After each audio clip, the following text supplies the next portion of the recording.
Dios les bendiga, buenos días. Que la gracia, la paz y sobre todo la misericordia de nuestro Señor esté con cada uno de ustedes. Tal cual como estamos una vez que ya nuestro hermano nos hizo favor de orar por la palabra, ahora abramos nuestras escrituras y vamos a dar continuidad al texto bíblico de Primera de Pedro, capítulo número 4. Yo sé que ya hemos repetido en 2 ocasiones el texto previo, pero hoy solamente iremos del versículo 15 en adelante. Primera de Pedro, capítulo número 4, versículo 15 a versículo 19. Dice la palabra de nuestro Señor el día de hoy en esta mañana. Así que ninguno de vosotros padezca como homicida, o como ladrón, o malhechor, o por entremeterse en lo ajeno. Pero si alguno padece como cristiano, no se avergüence, sino glorifique a Dios por ello.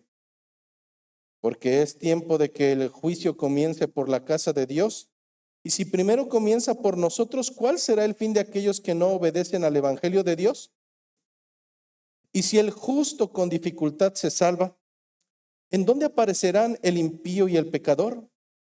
De modo que los que padecen según la voluntad de Dios encomienden sus almas al fiel Creador y hagan el bien.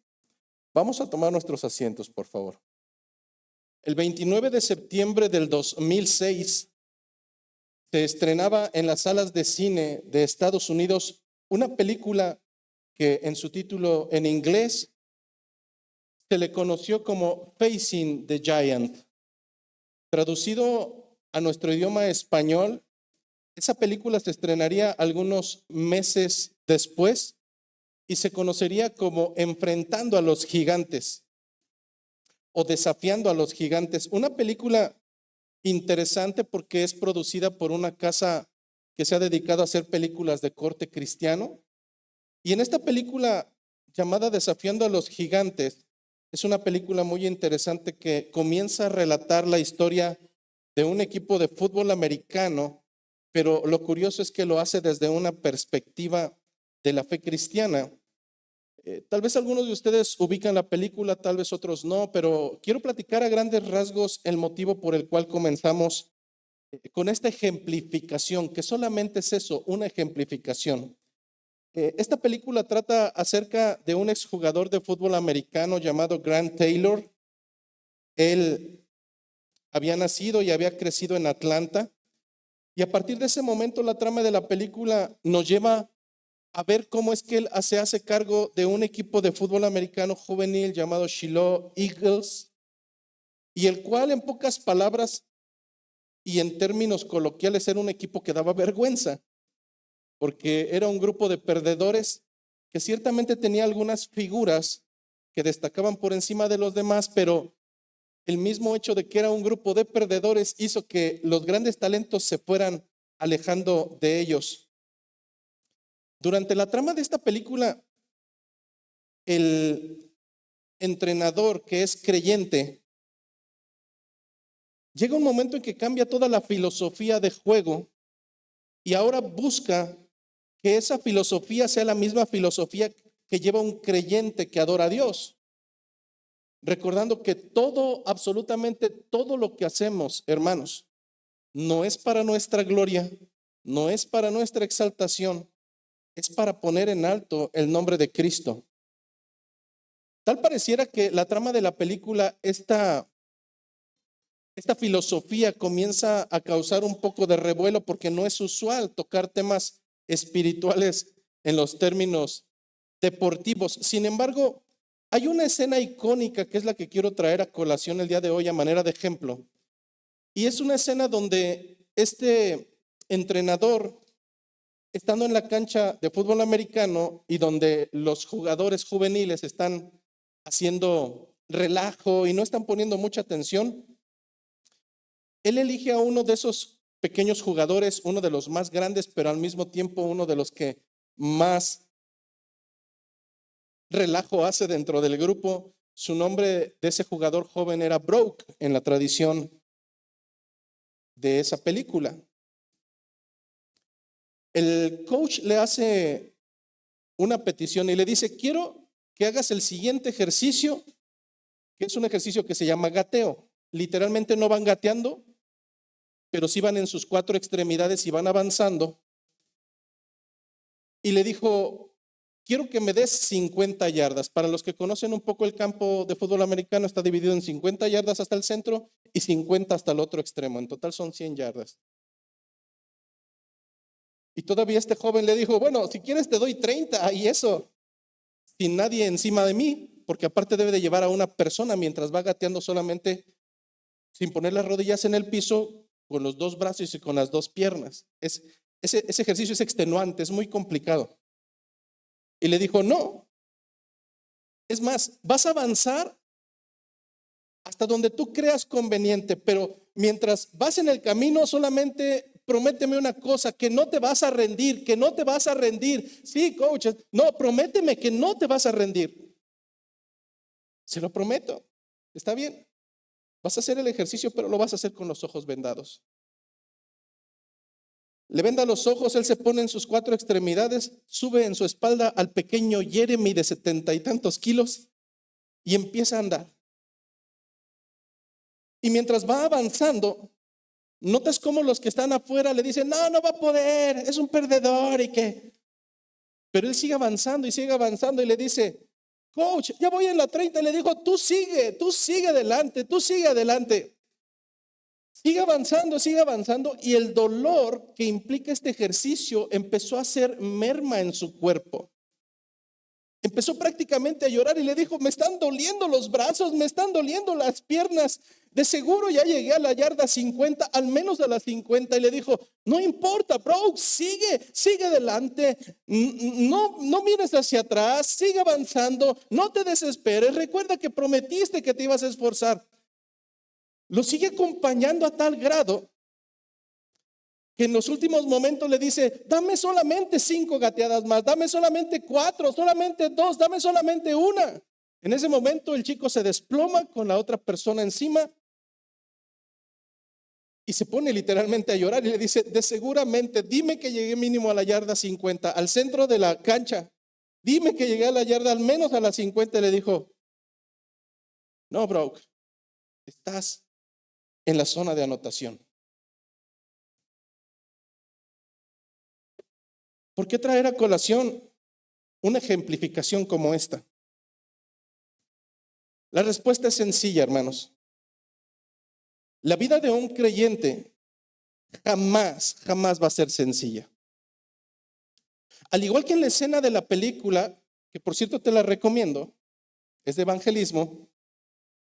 Al igual que en esa escena de la película, mientras el cristiano va avanzando en este camino de la fe, las burlas no se van a hacer esperar. Las tentaciones de dar marcha atrás, las tentaciones de botar todo aquello por lo cual hemos ido avanzando, y mientras más vamos avanzando, el dolor se va a acentuar, no en nuestro cuerpo físico, sino al interior de esa parte intangible que el hombre, a partir de la cual Dios ha dotado al hombre. Hoy Pedro, o la carta de Pedro, hace la funcionalidad en una manera símil a la historia que he contado. Nosotros recordamos que Pedro está escribiendo en un momento sumamente complicado, en un momento que muchos probablemente jamás vamos a pasar, pero en un momento que tentativamente puede llegar a nuestras vidas de otras maneras. Pedro le está escribiendo a un grupo de hermanos en Cristo, de los cuales no se describe si aún eran judíos o si ya eran de esta nueva estirpe que había surgido de los pueblos que eran no creyentes o no profesantes del judaísmo y a los cuales llamaban gentiles, pero que ahora había un elemento unificador, el cual no hacía distinción entre unos y otros, y era el hecho de seguir a Jesucristo y comenzar a tener los propios dolores, las propias consecuencias, las burlas, el vituperio de seguir al Mesías. Porque puedo decir que muchos de nosotros hay una alta probabilidad que no vamos a pasar por esto, al menos lo que ellos estaban pasando. Porque ellos habían sido desalojados y desterrados de su nación. Ellos habían sido sacados de sus viviendas, dejado atrás sus posesiones. Las escrituras nos narran cómo es que muchos de ellos incluso habían sido desalojados por su propia familia al verlos como transgresores, al traer un pensamiento nuevo y al no seguir la tradición histórica de su familia. Muchos de ellos eran catalogados ciertamente como heréticos por seguir a Jesucristo. Lo habían perdido todo. En ese trayecto, el dolor, la desesperación, el tal vez pensar si eso era benéfico o si era lo correcto, seguramente hizo titubear a muchos de ellos. Estoy totalmente seguro que en el trayecto hay la probabilidad de que muchos hayan dado marcha atrás y prefiriendo su tranquilidad, prefiriendo sus comodidades y el amor de los gentiles, simplemente abandonarían el camino de seguir a Cristo. Mas Pedro le está escribiendo, esta carta fue escrita para hombres y mujeres que están viviendo ya las consecuencias, las burlas, el vituperio, el desalojo, las consecuencias de seguir a Jesucristo. Sin embargo, en este trayecto vimos la semana pasada, muchas de esas consecuencias pueden ser confusas. En muchas de las ocasiones, el creyente, aún teniendo esa carnalidad y aún teniendo destellos de esa naturaleza pecaminosa, llegará a cometer arbitrariedades, llegará a cometer pecado, se seguirá gozando probablemente en situaciones que son prohibitivas delante del Señor y que son vergüenza para un creyente. Es precisamente que Pedro está escribiendo ahora este segmento en donde nos da entendimiento de que no todos los padecimientos de un ser humano, no todos los padecimientos, no todas las pruebas, no todas las lágrimas provienen de estar en las cosas del Señor.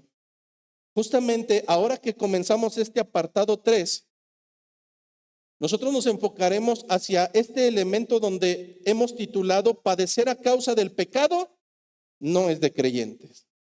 Padecer a causa o traer las consecuencias de tu pecado, eso no es de creyentes. Así como la semana pasada tocamos como referencia el escrito de Mateo, capítulos 5, 6 y 7. Un escrito magistral, una predicación que se adjudica a Jesucristo y la cual conocemos históricamente como el Sermón del Monte. El día de hoy retomaremos nuevamente este elemento, hermanos, y esto bajo una sencilla razón. Y esta tiene que ver que es en el Sermón del Monte, en esos 3 capítulos hermosos, donde Jesucristo de una manera concreta, clara, deja entendimiento, no a la suposición, sino deja claridad en el entendimiento de qué es lo que espera Cristo de ti. ¿Qué es lo que espera Cristo de cada uno de sus seguidores? En otras palabras, nosotros conocemos a todo este breviario de 3 capítulos como la ética del reino de los cielos. Cuando nosotros nos referimos al concepto de la ética, en otras palabras, lo traducimos como los estatutos, los comportamientos, las actitudes que espera Dios de cada uno de los seguidores de Cristo. De tal manera que adentrarnos a estos 3 capítulos no da ni siquiera un gramo de ambigüedad para nuestra propia interpretación. De manera clara, versículo a versículo, Jesucristo va dando entendimiento que un integrante, que un ciudadano del reino de los cielos debe de caminar de esa manera y expresar esas convicciones a través de sus actos. En este contexto que está viviendo Jesucristo y en el cual surge el Sermón del Monte, nosotros tenemos que recordar que había al menos de 2 a 3 agrupaciones, las cuales se exaltaban de poder no solamente seguir los mandamientos, no solamente conocerlos al pie de la letra y su interpretación, sino que en cierto momento empezaron a sumar cosas que el Señor nunca dijo. Sin embargo, para el tiempo de Jesucristo, esencialmente los grupos de los fariseos y los escribas eran hombres que eran venerados literalmente por la exageración, la característica escrupulosa de seguir en su pensamiento y en su concepción, no solamente los 10 mandamientos, sino los 613 postulados de la ley mosaica que se habían dejado para el pueblo de Israel. Sin embargo, en este mismo contexto de exageración, donde ellos no solamente traducían las palabras de una manera literal, sino que las exageraban, recordamos que Jesucristo dejaría claro a lo largo de estos 3 capítulos del Sermón del Monte que esa exageración debía de ser superada por cada uno de los seguidores de Cristo, por cada uno de los integrantes del reino de los cielos. En el libro de Mateo, capítulo número 5, versículo 20, libro de Mateo, capítulo 5, versículo 20, Jesucristo lo dejaría escrito de la siguiente manera. Porque os digo, refiriéndose a sus seguidores, refiriéndose a sus discípulos, porque os digo que si vuestra justicia no fuere mayor que la de los escribas y de los fariseos, entonces no entraréis en el reino de los cielos. Señor, ¿cómo? ¿Me estás diciendo que yo tengo que tener una justicia mayor a ese que todos los días se levanta, ora, se para en las esquinas para que todos los vean, que da una limosna y toca trompeta, que cuando está en ayuno incluso desnuda su rostro para que todos veamos que está pasando por ayuno? Me estás pidiendo que mi justicia como seguidor tuyo tiene que ser mayor que la de ese hombre, porque si no, entonces no soy siquiera candidato para entrar al reino de los cielos. Así es.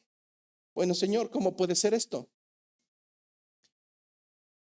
Esto tiene una razón de ser y la razón de ser es que si bien el fariseo en su perspectiva cumplía los 613 mandamientos postulados de la ley mosaica, lo hacía de una manera literalista, pero dejando de lado las intenciones por las cuales el Señor dio esa ordenanza. No son menos de 2 ocasiones, las que vamos a encontrar a un Jesucristo reprendiendo a esos hombres. Y reprendiéndolos porque eran capaces de torcer las escrituras para salirse con las suyas, y al final del tiempo, mientras ante sus ojos ellos percibían que estaban haciendo lo correcto, realmente delante de los ojos de Dios ellos estaban haciendo lo que hacían todos los demás, caer en pecado. No fueron menos de 2 ocasiones donde Jesucristo les reprendería trayendo a colación las propias escrituras y citándoles el texto de Oseas capítulo 6 versículo 6. Misericordia quiero y no sacrificios, les dijo Jesucristo. En la primera ocasión les dijo, ojalá y entendieras lo que significa misericordia quiero y no sacrificio. ¿Por qué, hermanos? Porque por un lado, yo puedo en la actualidad caer en esa misma postura del legalismo y traer ropa de marca y vestirme bien, las mujeres traer una manga hasta acá y un manto. Pero ¿de qué sirve el sacrificio cuando el corazón no ha entendido la misericordia por parte de Dios? De tal manera que los requerimientos de Cristo para cada uno de ustedes, incluyéndome a mí, para cada uno de los seguidores a lo largo de los tiempos, en nada tiene que ver con cumplir reglas, sino con realmente comprender, interiorizar al interior de nuestro corazón la misericordia con la cual ha sido gestado esos mandatos, bajo el pensamiento de que nuestros actos tienen que glorificar a Dios, bajo el pensamiento de que aun cuando nuestros actos glorifican a Dios, porque le amamos sobre todas las cosas, entonces el segundo mandamiento debe de ser de que mis actos deben de anteponer a mi hermano antes de mí. Y ahí es donde las cosas son complicadas. Hermano, de verdad, ¿de qué servirá a cada uno de nosotros ofrendar gustosamente los domingos? Y no me malentiendan, no estoy diciendo que no es correcto, pero hermano, el Señor dijo y dejó claridad que era más importante que tu corazón estuviera a cuentas con tu hermano. No, el Señor no ve con buenos ojos cuando tú ofrendas. Si tienes un pleito, si estás enemistado con tu hermano, entonces tu ofrenda es como nada. Las intenciones del corazón, las intenciones del corazón, las intenciones del corazón. De tal manera que bajo este mismo concepto y bajo este mismo contexto donde Pedro está dejando claridad que si bien como creyentes estamos llamados a pasar por padecimiento, que eso no es opcional, que eso tarde o temprano vendrá a causa de ser seguidores de Cristo. Nuestros padecimientos deben de estar asociados, hermanos, siempre a la causalidad de estar en los caminos de Cristo. Es por eso que en el texto base, primera de Pedro, capítulo 4, versículo 15, nos recuerda, así que ninguno de vosotros, ¿a quién le está hablando? A los creyentes, a los hermanos en Cristo. Así que ninguno de vosotros padezca como homicida o ladrón o malhechor o por entrometerse en lo ajeno. ¿Te das cuenta?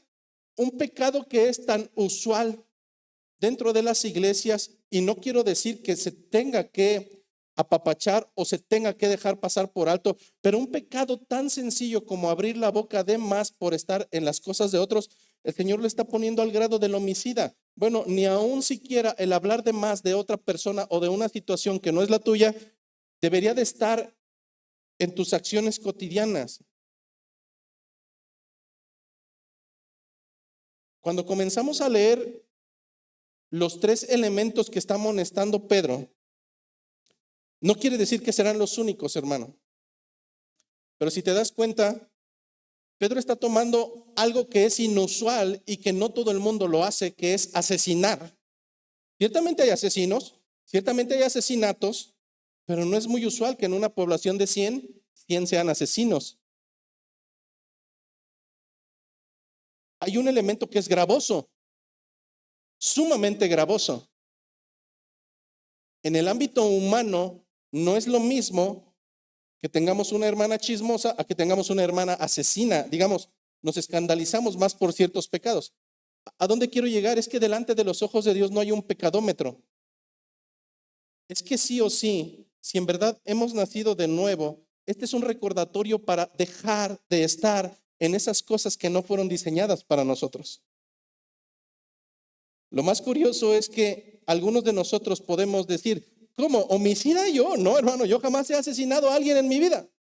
Bueno, no hace unos minutos que te acabo de decir que la ética del reino de los cielos es mucho más exigente, que va mucho más allá de solamente los hechos verídicos, y el Señor escudriña el corazón.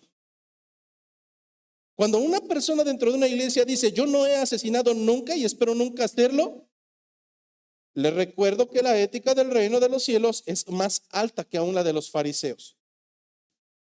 Si nosotros vamos nuevamente al texto de Mateo, capítulo 5, Jesucristo dejaría claro lo siguiente. Mateo capítulo 5, versículo 21.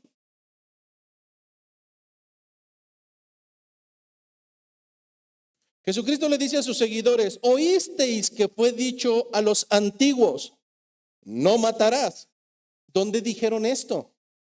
En los 10 mandamientos, hermano.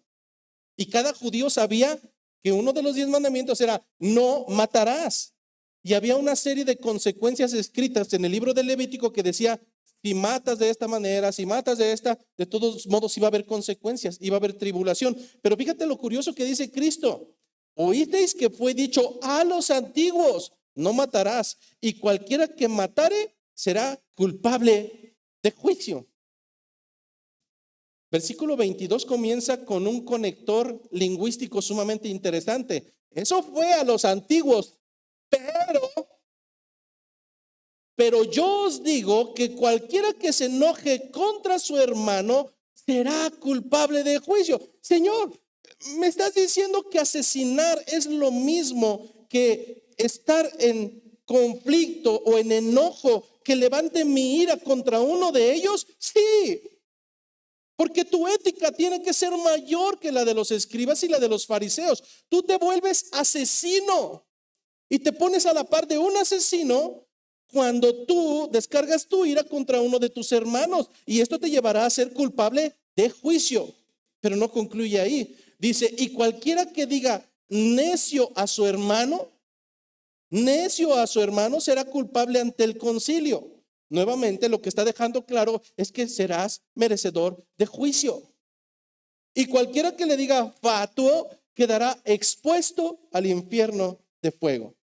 Es aquí, hermanos, donde nuestro pequeño saco de cristiandad, que suele ser muy degradable y muy por los suelos, tiene que hacerse a un lado, hermano. A veces pensaríamos que nuestra cristiandad es venir el domingo, participar e irnos. No. Si esa es tu idea, estás sumamente equivocado. Las exigencias del Señor para alguien que ha sido traído por misericordia son más altas. De tal manera que cualquiera que diga a su hermano, la palabra en el original, raká, que se traduce como un menosprecio, tonto, bueno, para nada, etcétera. Me estoy viendo muy propio, pero realmente la traducción es muy fuerte. ¿Cuál es el entendimiento? Yo no he asesinado, voy al reino de los cielos. No. Desde el momento en que tú entras en conflicto con alguien que ha sido hecho a la imagen y semejanza de Dios, en ese mismo momento, si no sales a cuentas, tú eres un asesino. Tú eres un asesino. Por tanto, no tienes que haber quitado la vida física de una persona para pecar y por tanto traer las consecuencias de padecimiento a tu vida. ¿Qué padecimiento puede tener el estar enemistado con una persona que ha sido hecha a imagen y semejanza de Dios? Son muchas las consecuencias, demasiadas las consecuencias, mas al final lo que me está diciendo Pedro es que yo no puedo llamar a las consecuencias de haber causado confrontación en el pueblo de Dios, no puedo llamarla consecuencias a causa de la cristiandad. Lo que sí me dice Pedro es que entre toda esta iglesia local, entre cada seguidor, no puede haber uno solo. No puede haber uno solo que padezca a causa de ser asesino, de ser malhechor, de ser ladrón o incluso por entremeterse en situaciones que no le importan. En verdad pudiéramos detenernos a explicar cada una de esas tres características, las cuales amonesta Pedro, pero no es la intención de esta predicación. La intencionalidad es que tú comprendas que hay motivos lícitos delante de Dios y motivos ilícitos por los cuales padecer. Pero en este sentido, en ninguno de nosotros debe encontrarse ni uno solo que padezca a causa de las consecuencias de su propia concupiscencia. Pudiéramos pensar que esta advertencia pudo quedar alrededor de 2000 años atrás. Y no es así. La palabra del Señor tiene vigencia por cuanto Él nos ha diseñado. La vigencia del Señor tiene aplicabilidad por encima de las modas, los tiempos, por encima de las nacionalidades y por encima de cualquier elemento. La advertencia de Pedro hecha para sus hermanos en Cristo, por tanto, no ha perdido vigencia hasta el día de hoy. Te digo por qué no ha perdido vigencia. Porque las modas han cambiado, los peinados han cambiado, los hábitos han cambiado, pero hay algo que no ha cambiado.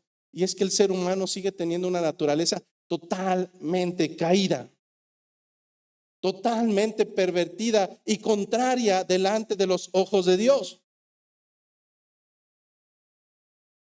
Por tanto, esas mismas palabras que resonaron hace más de 2000 años son palabras que ahora tienen que resonar como un recordatorio para cada uno de nosotros de todo lo que el Señor demanda de nuestras vidas. Llega un momento en la vida de un creyente en que lamentablemente llega a enfriarse. Aquella pasión con la cual vivía, cuidaba sus ojos, cuidaba sus brazos, cuidaba sus piernas, cuidaba su lengua. El enfriamiento puede llevar a un creyente a estar cayendo en estos hábitos que son totalmente adversos delante de los ojos del Señor.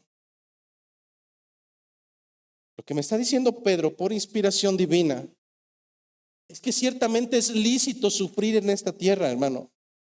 Que de verdad va a suceder sí o sí, pero que si vas a hacerlo, lo hagas como lo hace un cristiano y lo hagas por las consecuencias que son lícitas. Traducción: sufrir por las causas del maestro. Es aquí donde decimos, ¿y entonces qué chiste tiene eso? Y empezamos a argumentar citas bíblicas como para justificarnos de no estar haciendo lo que el Señor pidió. Lo primero que se me viene a la mente de manera continua cuando ponemos justificaciones es que el mismo Jesucristo dijo, ¿por qué me dices Señor? ¿Por qué me dices Señor y no haces lo que yo mando? Y no haces lo que yo digo. Entonces no soy tu Señor. Pero entonces vienen los argumentos de probablemente justificar, bueno, hermano, pues es que la vida es muy complicada. ¿Y acaso a usted nunca le han hecho? ¿Y acaso la? Hermano, nadie dijo que este camino iba a ser sencillo. Pero también probablemente ya has olvidado que en el momento de partir Jesucristo y previo de partir de manera terrenal, más no espiritual, de esta tierra, el Señor no nos dejó solos. A la luz de las Escrituras, el Señor, anticipando todo esto a sus discípulos, les dijo que era necesario que Él partiera delante de la presencia de Dios, pero que no los dejaría solos, que no los dejaría solos, que Él dejaría con cada uno de los que le pertenecen a su Espíritu Santo. No os entristezcáis, porque yo os dejaré, la palabra griega, al Paracletos. Usualmente lo traducimos como el consolador, pero la palabra Paracletos, que de hecho dice dejaré a otro Paracletos, la palabra Paracletos del griego tiene varias vertientes. Una se traduce como ayudador, otra se traduce como consolador, otra se traduce como abogado. Pero hermano, a final de cuentas tenemos que entender que el cumplimiento de la profecía de Ezequiel 38 es una realidad de nuestras vidas a través del Espíritu. En el mismo libro de Gálatas, Pablo dejaría total claridad en que aquellos que le pertenecemos a Cristo no estamos solos, que de la misma manera que hay hombres y mujeres sellados para el fin de los tiempos, para perdición, de la misma manera el Señor ha sellado a los suyos a través del sello de las arras de su Espíritu. Gálatas deja claro que aun cuando en nosotros sigue existiendo la carne, al menos en los que le pertenecemos, también habita el Espíritu. ¿Para qué yo quiero un espíritu dentro de mí? Diría Ezequiel, para que andéis en mis mandamientos, en mis estatutos. Gálatas lo vuelve a referir y nos dice para que la carne no haga lo que ella quiera. De tal manera, hermanos, que hay el entendimiento en cada uno de los regenerados, en cada uno de los que han nacido de nuevos, que no va a ir solo en esta caminata. Que ciertamente va a haber tribulaciones al mismo tiempo que habrá tentaciones, pero tenemos que confiar totalmente que el Señor ha dejado su Paracletos, el abogado, el consolador, el ayudador, para que nosotros no hagamos lo que queremos y que usualmente es contrario a los pensamientos de Dios. Pero usualmente el creyente en los tiempos de dificultad agotará todos los recursos que no provienen de Dios y al final terminará acudiendo al lugar donde debió acudir desde el principio. Hermano, otro ser humano no va a consolar tu corazón. por sus fortalezas. Una curandera no va a resolver tu vida de manera inmediata. Pero lo que sí tenemos entendimiento es que en estos elementos que vienen a nuestras vidas a causa de seguir a Cristo, hermano, no caminamos solos. No caminamos solos.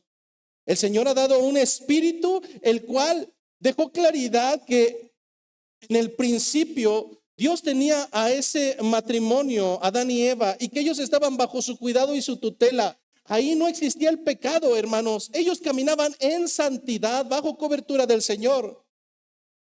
Por decisión propia y voluntaria, ellos transgredieron los estatutos del Señor, cayendo de su gracia y apartándose de Él, siendo apartados de Él. En el principio, hermanos, la intencionalidad de Dios era llenar esta tierra de hombres y mujeres, imágenes vivientes a semejanza de Él, no solamente en lo que concierne a la imagen, sino también en su naturaleza, alejados del pecado, llenar esta tierra, poblarla y sojuzgarla por imágenes vivientes del mismo Dios.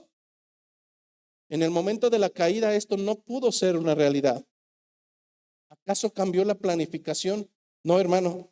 La planificación de hacer hombres y mujeres a la imagen de Dios, no solamente en las características esenciales, sino aún en esa santidad que el Señor demanda de nosotros, apartándonos de actitudes de malhechores, de ladrones, de los que se entremeten en cosas ajenas, de los que asesinan. Sigue siendo el llamado para cada uno de nosotros, regenerados a través del Espíritu de Dios.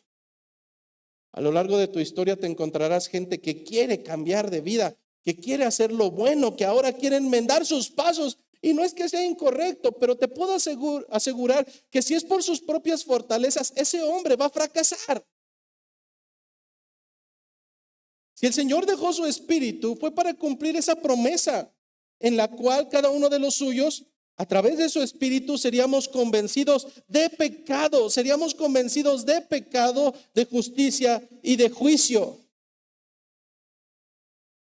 Así es que cuando un hombre o una mujer es regenerado, es transformado, el Señor le diría a uno de los judíos llamado Nicodemo, nacer de nuevo. Cuando un hombre nace de nuevo a través del Espíritu de Dios, es ilógico, hermano, que habiendo sido sacado de la suciedad, insista en regresar ahí. Es ilógico que cuando un hombre o mujer es sacado de la suciedad, insista por su propia voluntad volver a regresar ahí. ¿Te das cuenta que Pedro está haciendo este recordatorio? Porque está hablándole a hombres y mujeres que han nacido de nuevo a través del Espíritu de Dios, pero que al mismo tiempo pueden olvidar que su llamado es para andar en las cosas santas que fueron hechas desde antes de la fundación del mundo, para que anduvieran en ellas y no caer nuevamente de donde ya han sido sacados. No solamente Pedro nos recuerda esta intencionalidad, Pablo también lo hace a los efesios, hermano, porque independientemente de la cristiandad, la naturaleza del hombre en Éfeso, la naturaleza del hombre en Querétaro, la naturaleza del hombre en Colosas, la naturaleza del hombre en Estados Unidos, como creyente será nuevamente sucumbir ante su naturaleza pecaminosa. Es entonces que en Efesios capítulo 2, versículo 1, Pablo está escribiendo a hombres y mujeres no de otras regiones, sino de Éfeso. ¿Qué es lo que les dice Pablo a estos hombres y mujeres? Algo muy similar a lo que está diciendo Pedro. Dice, Efesios capítulo 2, versículo 1, y Él os dio vida. ¿Cómo es que Él nos da vida? Sí, hermano, es que tú estabas muerto, eras un muerto en tus delitos y pecados. Dice, y Él os dio vida a vosotros cuando estabais muertos en vuestros delitos y pecados. ¿Te das cuenta que el uso lingüístico nos da entendimiento que esto es en un tiempo ya transcurrido? No está hablando del presente, dice, Él os dio, no dice Él os da. Él os dio vida a vosotros cuando estabais muertos en vuestros delitos y pecados, Versículo 2, en los cuales anduvisteis. No podemos solapar pecado en un creyente. Las escrituras me dicen que si es nacido de nuevo, si está en Cristo, entonces es nueva criatura. Pablo me dice que por cuanto hemos nacido de nuevo, estas actitudes ya pasaron, anduvimos en ellas en otro tiempo, siguiendo la corriente de este mundo.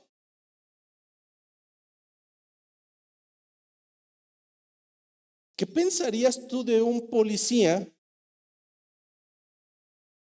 en una hipótesis donde ese policía es el encargado de administrar la seguridad en las calles? Pero tú, ¿qué pensarías de ese policía cuando tú, buscando resguardo, llegas con él y te empieza a extorsionar?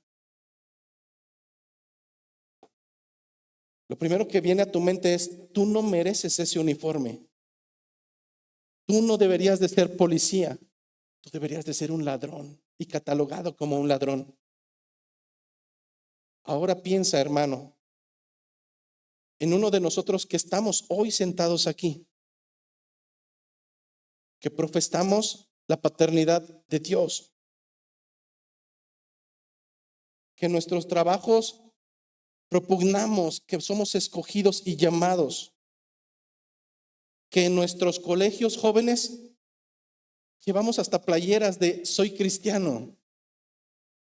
Pero ahora pregúntate, en el pensamiento no solamente de los hombres, sino del mismo Dios, ¿qué es lo que sucede cuando tú sufres a causa no de seguir a Cristo, sino a causa de tu propio pecado? Al igual que ese policía, tú no deberías de portar ese uniforme. Tú no deberías de ser llamado cristiano. Yo no debería de ser llamado cristiano si caigo en esa misma situación. Continúa diciendo Efesios como recordatorio ahí mismo en el 2, pero ahora versículo 4, que lo que sucedió en nuestras vidas no fue por nuestras propias fuerzas o por nuestras propias obras.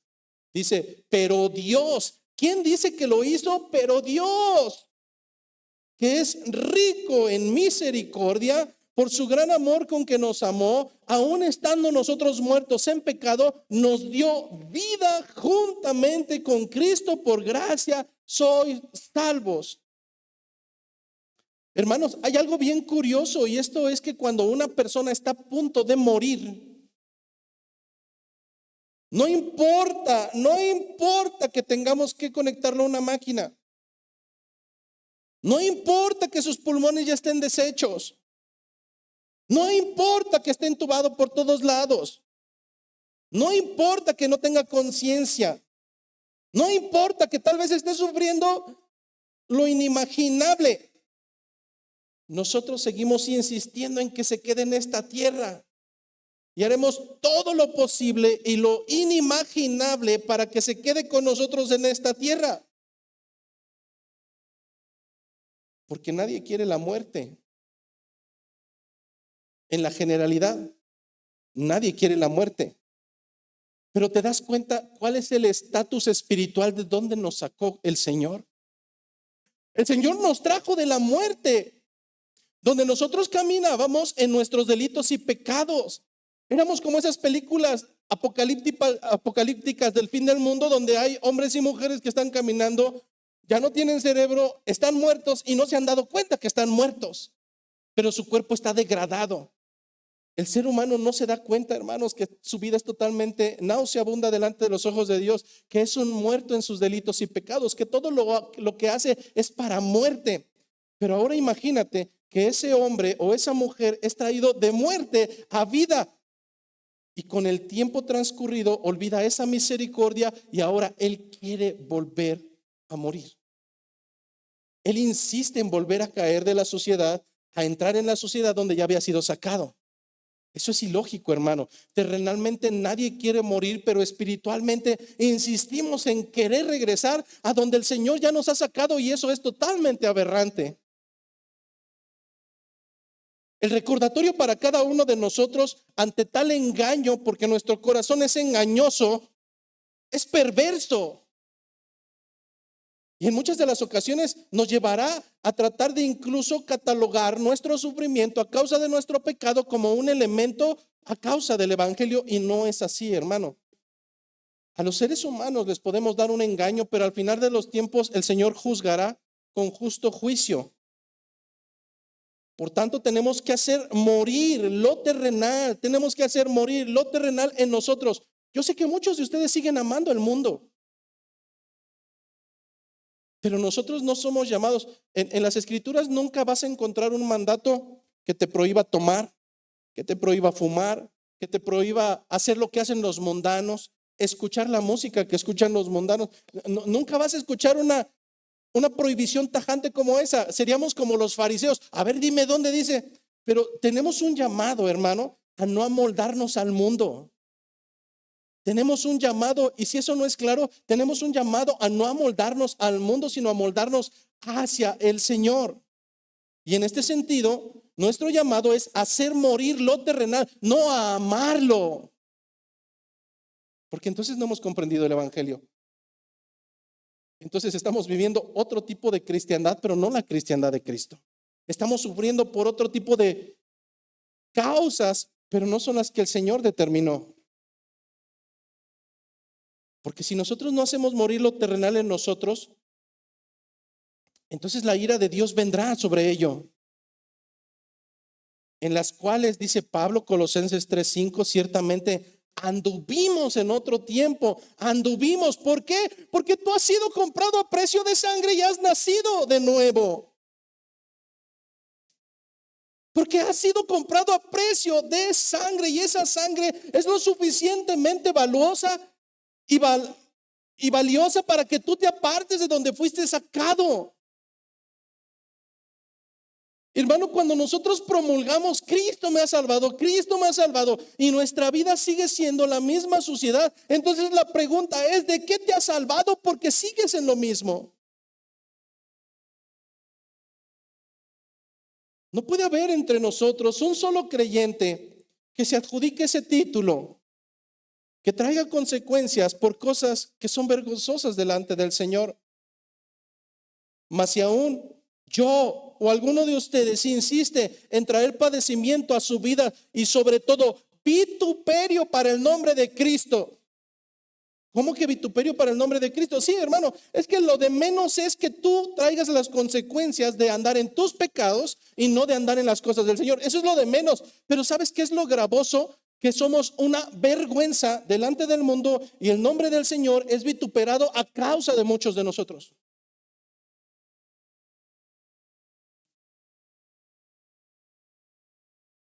Esto es como un río que, aunque lo tapes, hermano, va a llegar un momento en que va a volver a tomar su cauce. Hay ciudades como San Luis Potosí, la zona centro, donde los que son de ahí saben que en algún momento por ahí pasaba un río. Con el tiempo la gente construyó y dijo: no pasa nada, hace cientos de años que no pasa por aquí. ¿Sabes? Cada que llueve, ¿qué sucede? Se vuelven a inundar, porque por ahí debería de pasar esa corriente natural.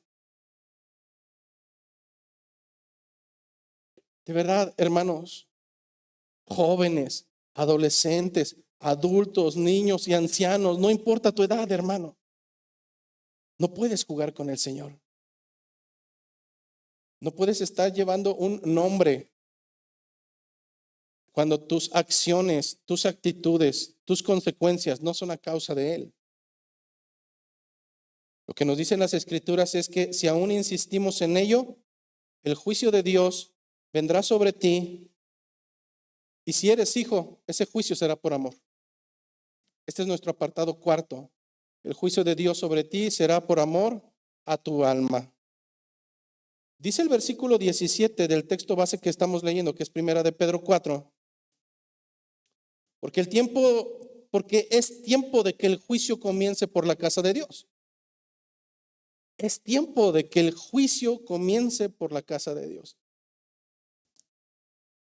Cuando nosotros vamos a la zona centro y empezamos a predicar y le hacemos ver a la gente que su vida no es lo que él piensa, lo primero que trae a su pensamiento es: no, yo no soy malo, yo soy una buena persona. De tal manera que si a eso le añades que Dios es amor, porque es el único atributo que ellos conocen. Dios es amor. No, es que Dios es amor. Él no me puede enjuiciar. No, es que entonces no conoces al Dios bíblico. El Dios bíblico ciertamente es amor, pero también el Dios bíblico es Dios de juicio.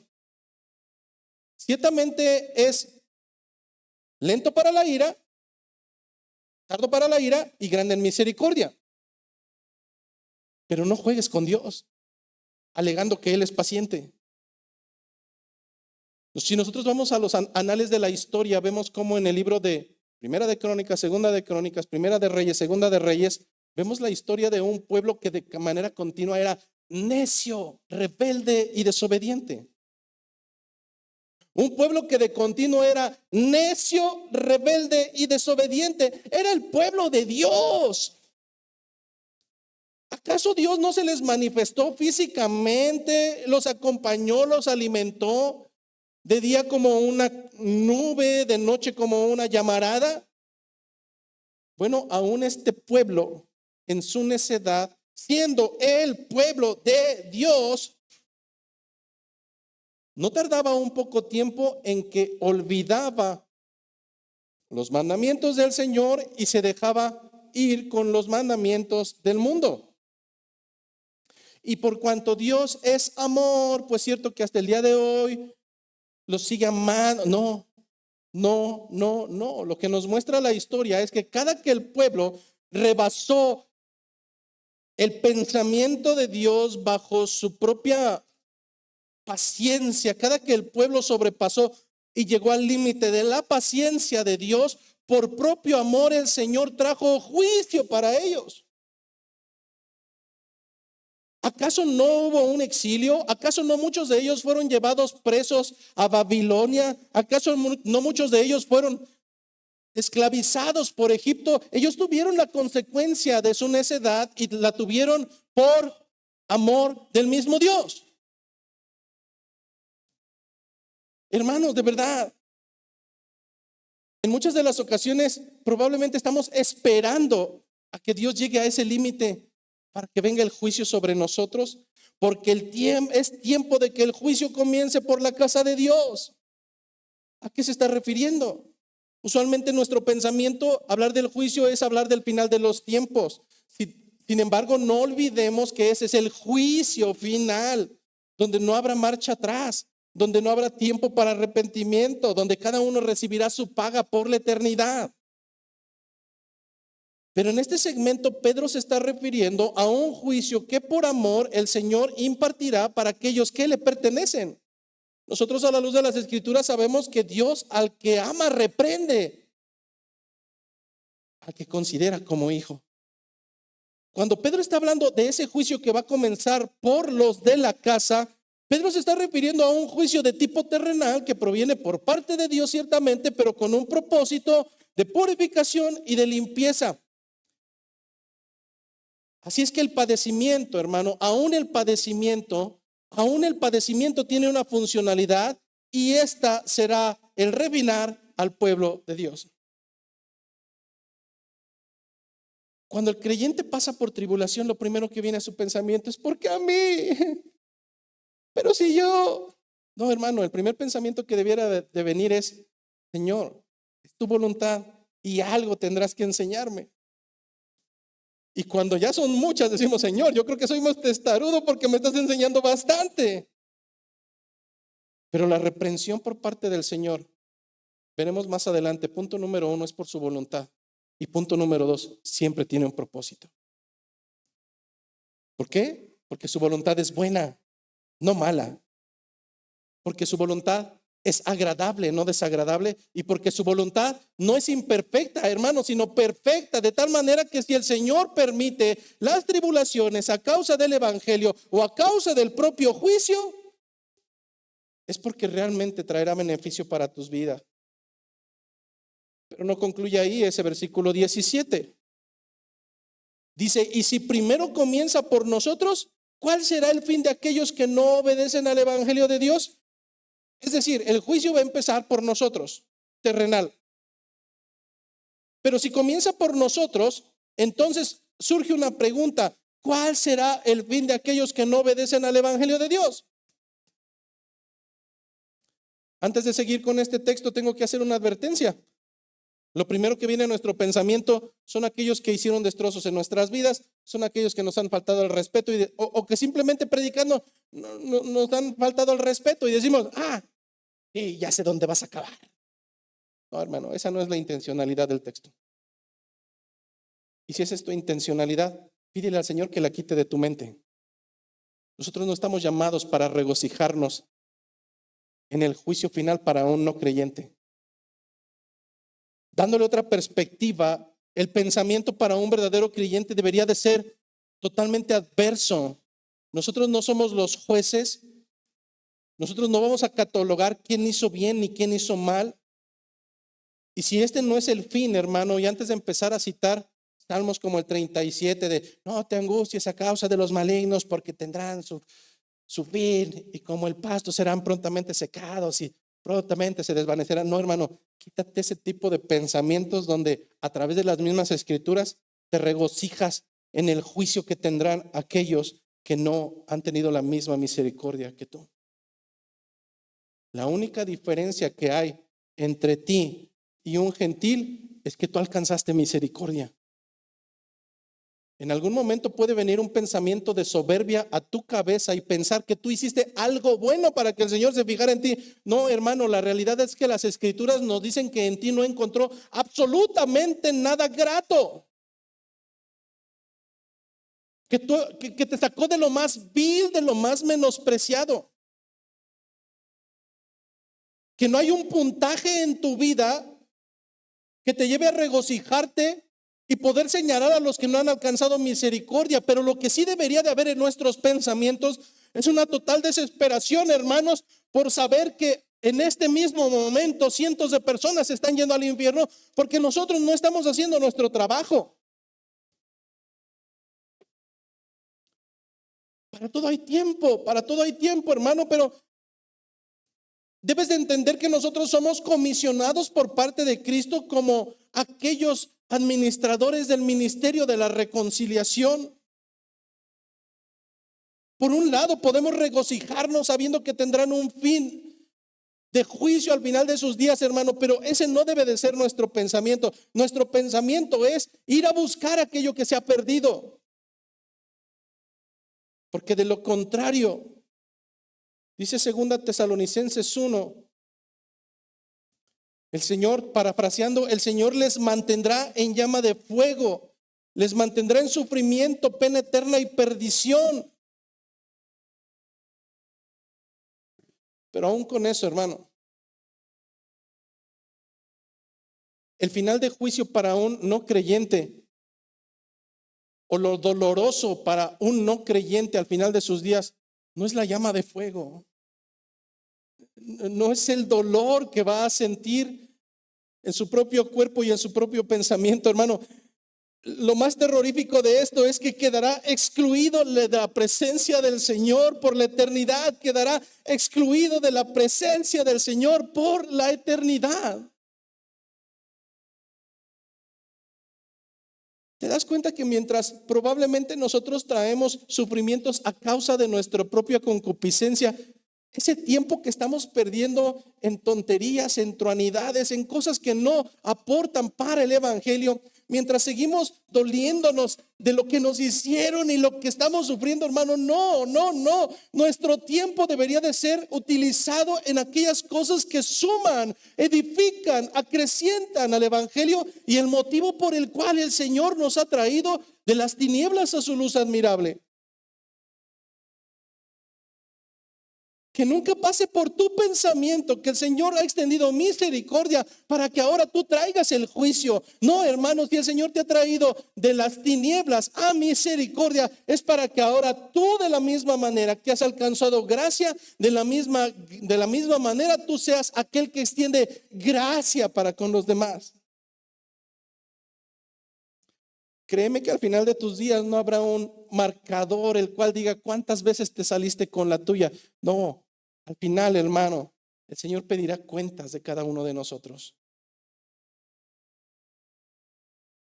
¿En qué estamos invirtiendo nuestro tiempo?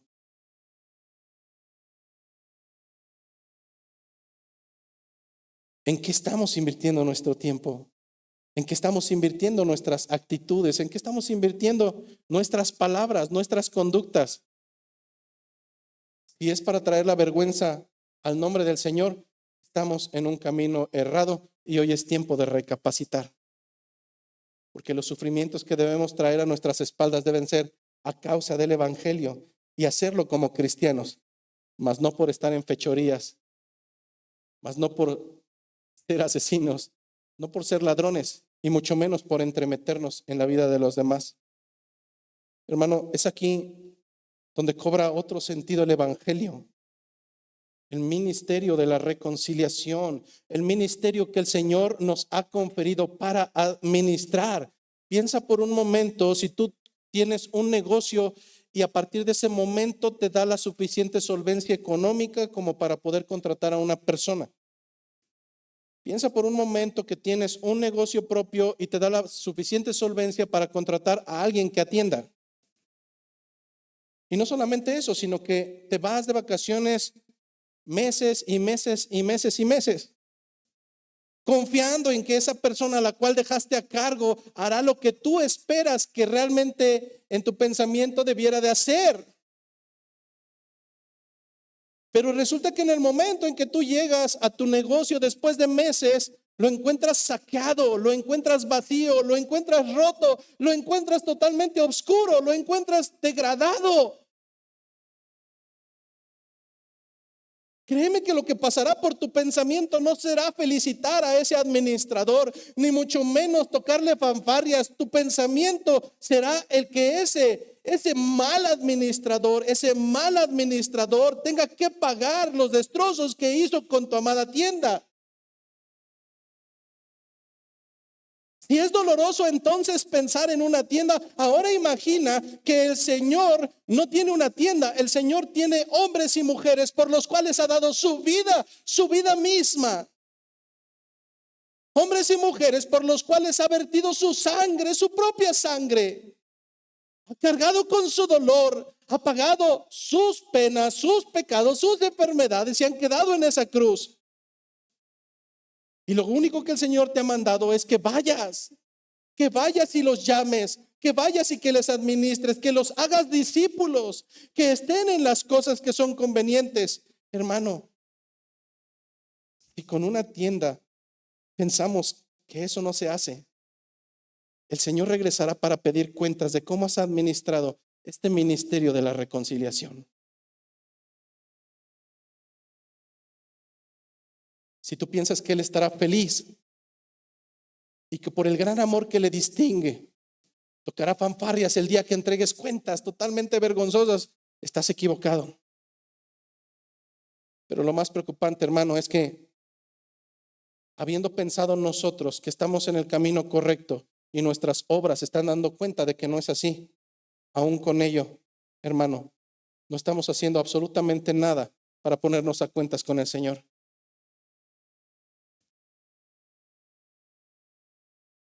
Continúa diciendo Pedro en el capítulo 4, versículo 18. Y si el justo con dificultad se salva, ¿de quién está hablando, hermano?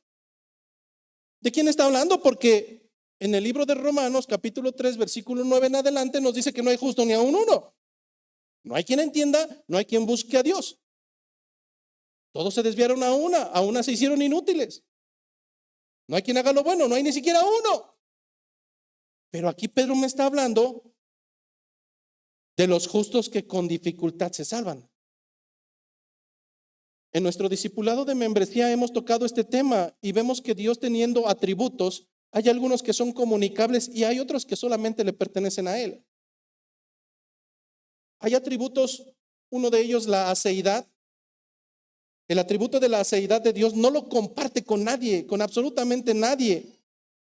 La aceidad como atributo de Dios nos dice que Él no fue creado, que Él subsiste en sí mismo. Por tanto, es el yo soy, no el yo me crearon. Este atributo no puede ser comunicado, no puede ser traspasado a los hombres. Los seres humanos somos creados, no tenemos aceidad. Pero hay atributos como la santidad, que es imputada en nosotros.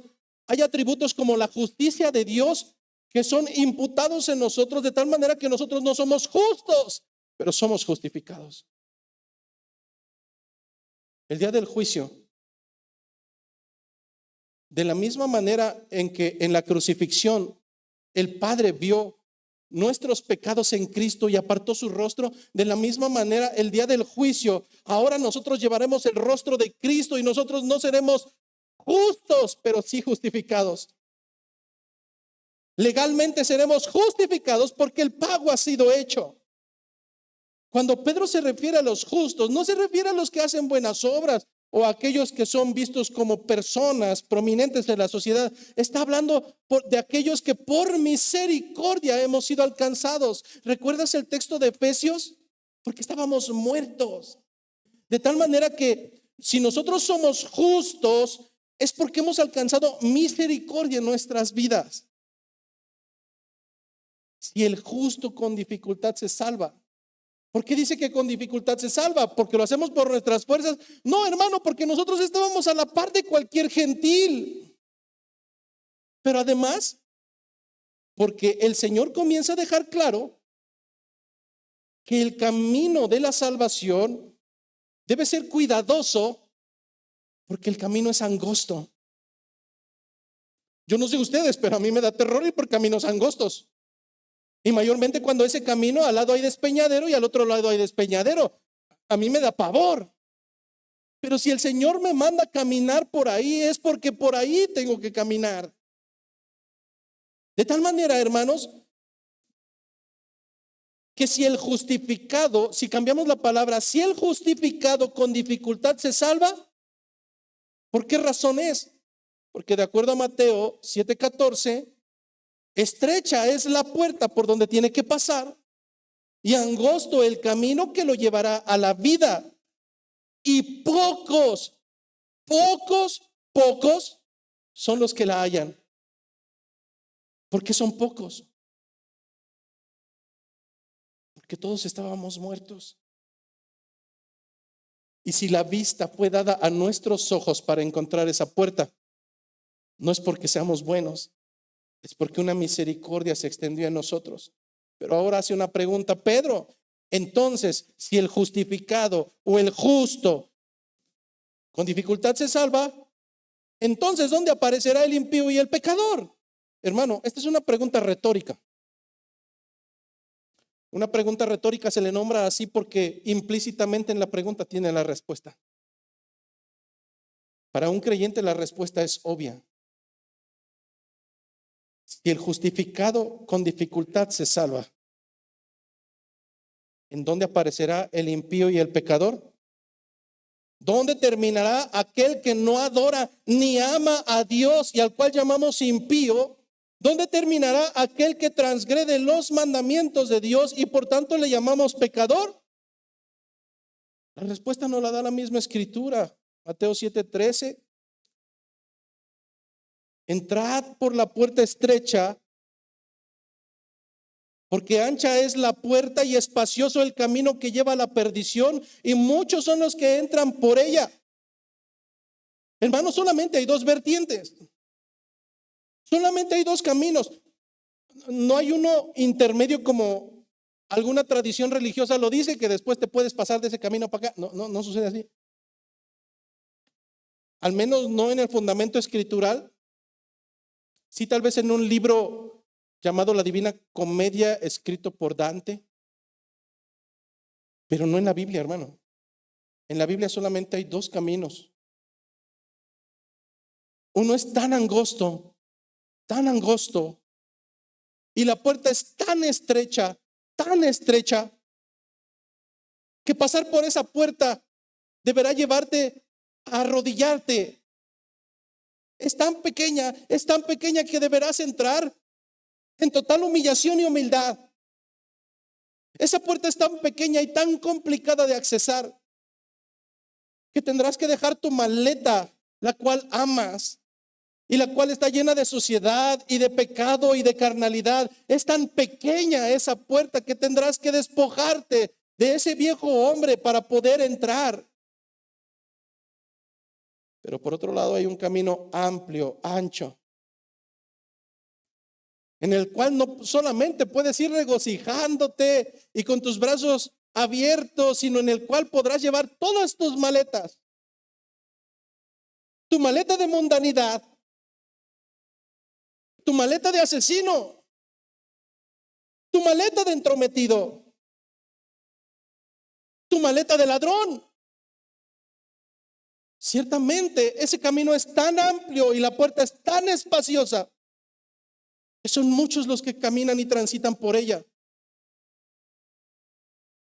Pero esa puerta se encuentra ausente de Dios.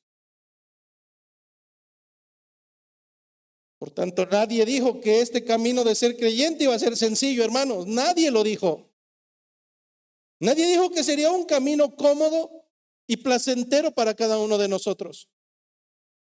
Pero te puedo asegurar, y te lo puedo asegurar por propia experiencia, que es el mejor camino y por el cual vale toda la pena poder transitar.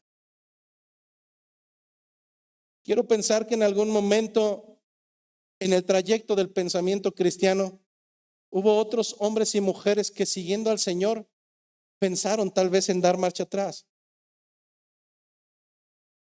Hubo algunos que probablemente viendo todo el paquete que se quedó en sus manos, tal vez habrán pensado, y solamente estoy hablando hipotéticamente, habrán pensado el volver a lo que eran antes o simplemente volver a su rutina donde no tenían complicaciones.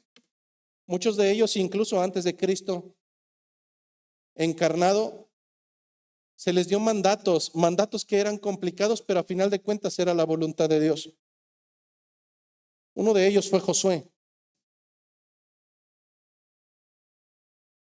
un hombre que tuvo que guiar al pueblo de Dios, un pueblo necio, un pueblo rebelde, un pueblo testarudo que quería siempre hacer su propia voluntad, un pueblo que no lo habían sacado ni unos minutos después de la esclavitud, cuando ya se encontraba haciendo una figura de idolatría para honrarle como su Dios.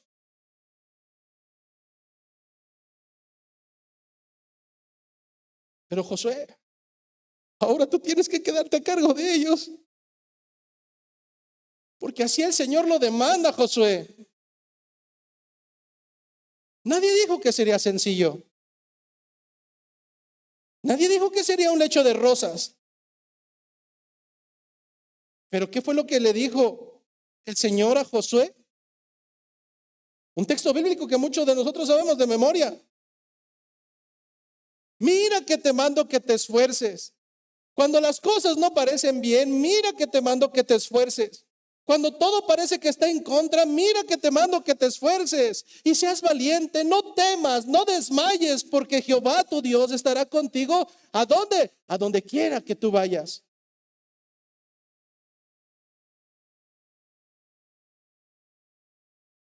Yo sé que hoy los empoderados cristianos toman este texto fuera de contexto y lo toman para hacer cosas fuera de lugar y aún así para enarbolar. Es que este texto es para ser victoriosos, hermanos, para de gloria en gloria y en victoria. Y, hermano, no sales ni a predicar. ¿De qué victoria estás hablando? No, hermano. No, Josué, no es para que te enaltezcas, no es para que te exaltes en tu propio poderío, Josué, es para mantenerte. Entonces, si no me voy a esforzar y a ser valiente para tener la gloria, entonces, ¿para qué, Señor? Para mantenerte en las ordenanzas, mandamientos y estatutos de tu Señor hasta el final. ¿Te puedes imaginar la tentación de un hombre que está llegando a tierras que son extrañas y extranjeras? La primera tentación será amoldarse a sus maneras de ser. Por eso te mando que te esfuerces y seas valiente, Josué, no para que te enaltezcas, sino para que no te ensucies con lo que es de las otras naciones. Para que te mantengas fiel, para que te mantengas fiel en esta carrera hasta el final. Si lo traducimos al texto de Pedro, es para que si vas a padecer, padezcas a causa de seguir al Señor, mas no a causa de ser un truán. diría Pablo, a los hermanos, persuadiéndoles de seguir adelante, porque es necesario que a través de muchas tribulaciones entremos al reino de Dios. ¿Por qué les dijo estas palabras? Ya sé, Pablo venía de unas vacaciones en Cancún. No, hermano. Pablo venía después de haber sido apedreado en Listra y en Iconia a causa del evangelio y habiendo sido dejado por muerto.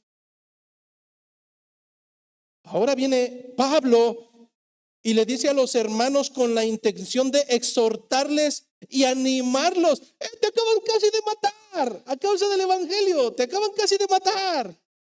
¿Y tú vienes a exhortarnos y animarnos? Sí, porque es necesario que a través de muchas tribulaciones pasemos para entrar al reino de los cielos. ¿Cuántas llevas, hermano? 3, 4, 5, 6. Pues prepárate porque vienen más. Hay algo que tenemos seguro y aprendemos a vivir con ello y lo amamos y nos gozamos en ello porque la Escritura se cumple en nuestras vidas, o simplemente demos marcha atrás. Pero hoy es un buen día, hermanos, para comprender finalmente que todo padecimiento, todo, absolutamente todo padecimiento proviene por la mano, por la voluntad del Señor. Dice la última parte del texto, de modo que los que padecen según la voluntad de Dios encomienden sus almas al fiel Creador y hagan el bien. Quiero ir cerrando de esta manera, hermanos, porque como iglesia, cuando hablamos acerca de la voluntad, de la soberanía de Dios, todos o la gran mayoría de nosotros podemos asentir con un movimiento de cabeza o con un amén o glorificando al Señor cuando hablamos acerca de ese atributo, que de Dios es soberano. Cuando hablamos sobre el atributo de que Dios es soberano, hablamos bajo el hecho de que Él domina y tiene control sobre todo lo que hay en esta tierra, habido y por haber. Él es Dios y Él tiene control de todo lo habido y de todo lo que vendrá.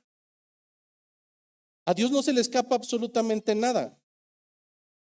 Lamentablemente hay un pensamiento neocristiano en el cual le adjudicamos mayor poderío a Satanás que el del propio Dios.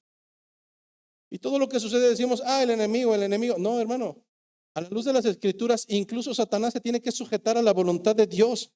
Y Satanás no puede obrar si Dios no lo permite primero. Cualquiera pensaría, bueno, ¿y por qué hace eso? Porque Dios es malo. No, hermano, porque aún en medio de la tribulación que proviene de la mano de Satanás, el Señor tiene propósitos y son propósitos de bien para nuestras vidas. Debes entender que la voluntad de Dios, cuando así sucede, permitirá que algunas cosas vengan a nuestras vidas. A veces le llamaremos prueba, a veces le llamaremos tribulación, y aún la tribulación y aún la prueba tendrán un objetivo. Cuando en el libro de Gálatas se nos nombra el fruto del Espíritu, tú no pretendas que la fe va a llegar porque vas y la compras. Tú no pretendas que el dominio propio se va a llegar y se va a aparecer un día en tu vida por arte de magia. No, hermano. Aún el fruto del Espíritu de Dios tiene que llegar a nuestras vidas a través de la tribulación, a través de la prueba, a través de una iglesia imperfecta, a través de hermanos que en ocasiones nos llevarán al límite de nuestro propio dominio propio. Pero hermano, tenemos que entender que si el Señor permite el padecimiento en nuestras vidas, es porque así es su voluntad. Mas finalmente dice que nosotros como creyentes debemos de hacer dos cosas en estos periodos. Y primero te voy a decir qué es lo que no dice que nosotros tengamos que hacer en el periodo de la tribulación y la angustia. 1, no dice que debas de tomar venganza. 2, no dice que tú hagas las cosas conforme a tu pensamiento. 3, no dice que tú tomes decisiones en contra del cuerpo de Cristo. Y puedo continuar, hermano, pero lo que sí dice es que cuando por la propia voluntad de Dios viene la tribulación y la prueba en nuestras vidas, versículo 19, segunda parte, el creyente debe de encomendar su alma al fiel Creador y continuar haciendo el bien.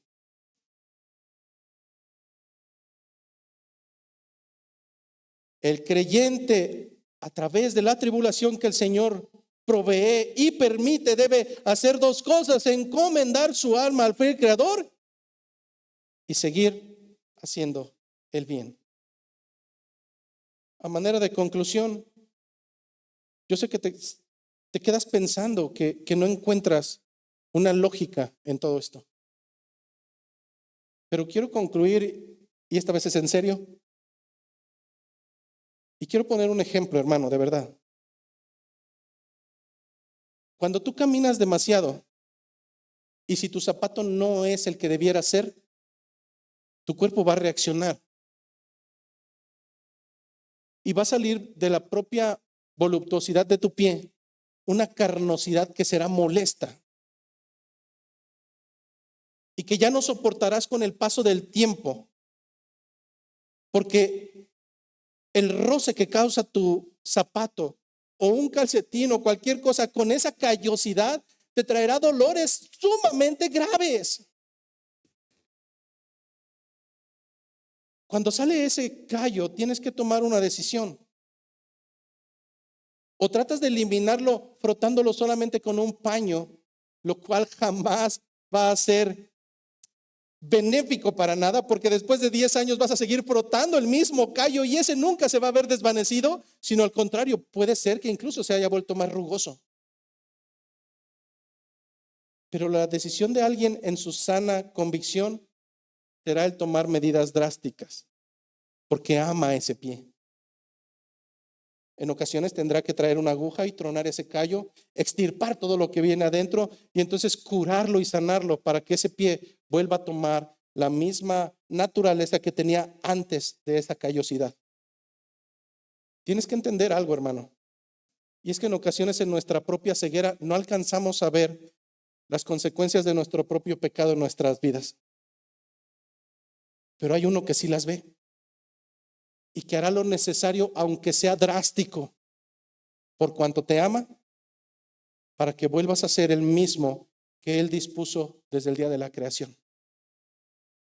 Es por esto que cuando viene la tribulación, cuando viene la prueba, cuando viene el dolor en el corazón, cuando vienen las lágrimas, cuando llegan las noches y te amanece nuevamente el día angustiado y pensando en todo aquello que te atribula, debes de hacer dos cosas. Uno, encomienda tu alma a tu Creador. Y dos, procura hacer el bien. Porque la tribulación puede tener diferentes propósitos: para purificar el alma y prepararla para ser útil a Dios, para desarrollar humildad y fidelidad al Señor, para mantenernos vigilantes en el camino de seguir a Cristo, para recordar que en este mundo no es nuestro hogar y por tanto no debemos de amarlo, para aprender a aceptar las tribulaciones en el Señor, para compartir el testimonio de lo que hace el Señor en nuestras vidas frente a aquellos que no conocen a Cristo. En pocas palabras, para desarrollar un carácter justo e imitante al de nuestro Señor Jesucristo. Hoy es día, hermano, de que reencaminemos nuestros pies y que vayamos por esa vereda angosta, que es complicada, que es difícil, pero que si Dios permite, quiero caminarla contigo. Quiero estar junto contigo, porque nunca será lo mismo llorar solo que llorar con otro. Porque nunca será lo mismo angustiarse solo a que venga otro detrás de ti diciéndote: Broke, no te desanimes, adelante, Broke, solamente falta una milla, adelante, Broke. Y al final decirte, ante tu pregunta de seguro estoy en la yarda 50, no, hermano, abre tus ojos porque estamos en los cielos. Que la gracia, que la paz, que la misericordia de nuestro Señor esté con cada uno de ustedes. Gracia y paz.